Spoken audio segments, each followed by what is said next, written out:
Chico, agora vamos a uma pergunta de um pastor evangélico que você deve conhecer porque ele é conhecido em todo o Brasil, comanda um rebanho de fiéis à sua religião de 1.500.000 pessoas aproximadamente. Trata-se do pastor Manuel de Melo. Ele próprio irá fazer a pergunta a você, que foi gravada pelo nosso VT.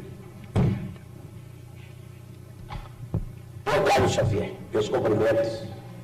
E convidado por esse programa e pela sua direção para lhe formular uma pergunta, quero fazê-lo com muito agrado, com muita satisfação, por conhecer você através da literatura, da sua fama, e que ninguém de consciência tranquila pode negar as suas qualidades mediúnicas. Você, como uma das maiores autoridades espírita ou espiritualista deste país, para não dizer deste continente, por gentileza me responda a esta pergunta, que está sendo formulada em meu nome pessoal e em nome de toda a minha organização, isto é, de 1,5 milhão de fiéis que representam nesse país e de cerca de 4.000 pregadores que tenho a honra de liderar. O Espiritismo, Xavier, tem um ponto que se choca profundamente, teologicamente falando, com os princípios bíblicos que defendemos nós, os evangélicos. É exatamente aquele ponto da reencarnação. Isto é, cada pessoa que nasce é sempre reencarnação de uma pessoa que faleceu, de uma pessoa que morreu.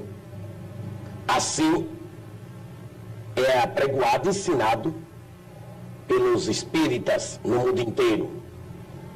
Para esclarecimento dos telespectadores desta rede enorme de televisão, deste horário, em nosso pinga-fogo, esclareça o seguinte: Deus criou Adão e Eva. Todos nós concordamos, creio que você também, a maneira como foi criado, e o mundo cristão inteiro. Muito bem, mas logo após a criação de Adão e Eva, as duas primeiras criaturas humanas, surgiram as duas outras criaturas humanas, são os dois filhos de Adão e Eva, Abel e Caim. Você poderia, dentro da sistemática espiritualista, dentro da doutrina da reencarnação, você poderia dar, meu caro Xavier, uma explicação aceitável de onde vieram, qual a procedência de Caim e Abel, os dois primeiros filhos de Adão, isto é, pela ordem, a terceira e a quarta pessoa humana existente aqui na Terra? Responda-me. E eu gostaria que os milhões de telespectadores que assistem agora a você com tanta atenção, devido à fama do seu nome e às qualidades insofismáveis que você as tem, responda a procedência e como essas duas criaturas humanas vieram à Terra, Abel e Caim. É somente isto e muito obrigado. Ô Chico, a pergunta é um pouco longa, mas você entendeu bem, né? Entendi. Então...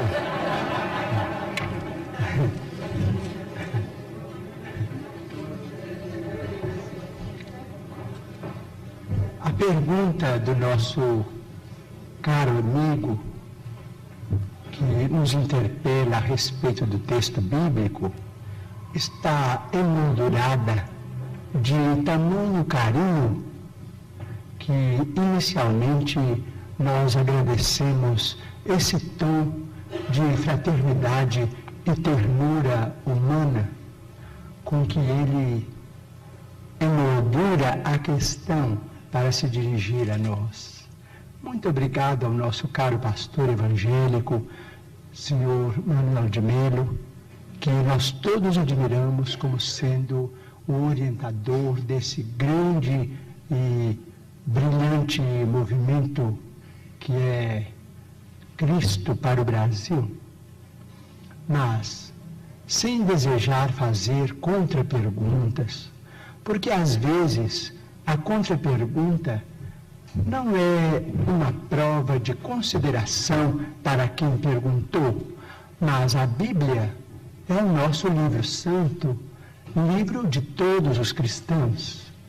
Nós, os espíritas evangélicos, nos detemos no Testamento Novo para compreender a essência dos ensinamentos de nosso Senhor Jesus Cristo e daqueles que o sucederam, os apóstolos da causa evangélica. Não temos maior intimidade com o Velho Testamento, entretanto pedimos permissão ao nosso caro pastor evangélico, senhor Manuel de Melo, para considerar que no livro de Gênesis, no capítulo 4, versículos 16 e 17, vamos encontrar uma questão muito interessante para nossos estudos em conjunto, porque nós todos somos estudantes das letras sagradas. O capítulo 4 trata, por exemplo, da união de Adão e Eva para o nascimento dos seus 3 filhos, Caim, Abel e Sete. Sabemos por esse texto, o capítulo 4 do livro de Gênesis de Moisés, que Caim exterminou Abel. Entretanto, nos versículos 16 e 17, nós encontramos uma informação muito curiosa, a informação de que Caim, em se retirando da face de Deus, se dirigiu para uma cidade ou uma terra chamada Nod, onde ele desposou aquela que foi sua esposa e teve com ela uma grande descendência.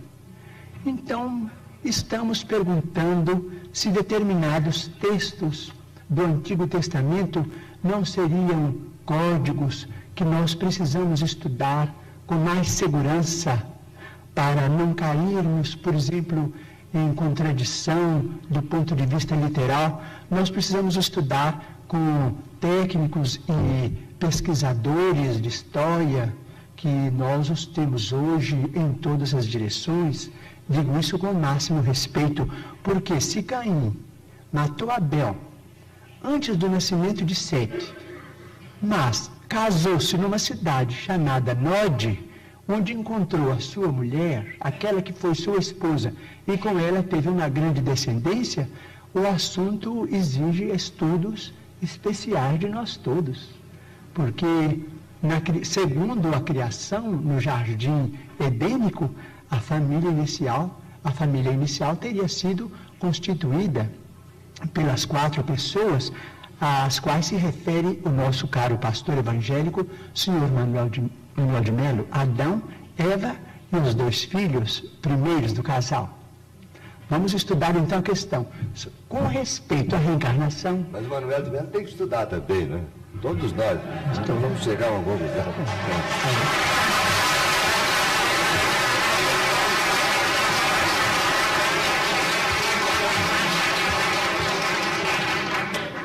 Bom, com respeito à reencarnação, posso dizer? Pode, Chico. Com respeito à reencarnação, nós, os espíritas, estamos diante de uma realidade inconteste para nós. Normalmente, na vida mediúnica, temos assistido, nestes quase 45 anos de espiritismo evangélico à luz dos princípios kardecianos, a desencarnações e reencarnações.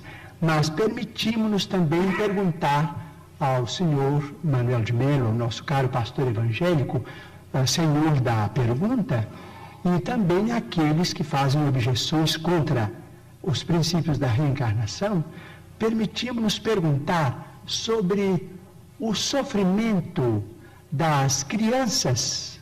Por exemplo, não vamos nos referir aos adultos, porque seria alongar muito a resposta, mas vamos pensar nas crianças. Por exemplo, nós, os espíritas, muitas vezes encontramos determinados casos de suicídio, e às vezes suicídio acompanhados de homicídio, ou às vezes apenas de homicídio.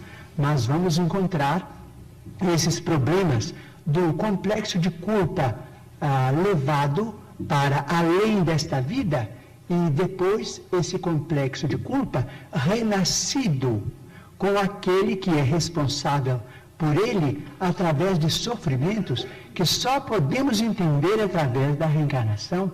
Por exemplo, muitas vezes temos encontrado, por exemplo, irmãos nossos suicidas que dispararam um tiro contra o coração e que voltam com a cardiopatia congênita ou com determinados fenômenos que a medicina classifica dentro da chamada tetralogia de Fallot.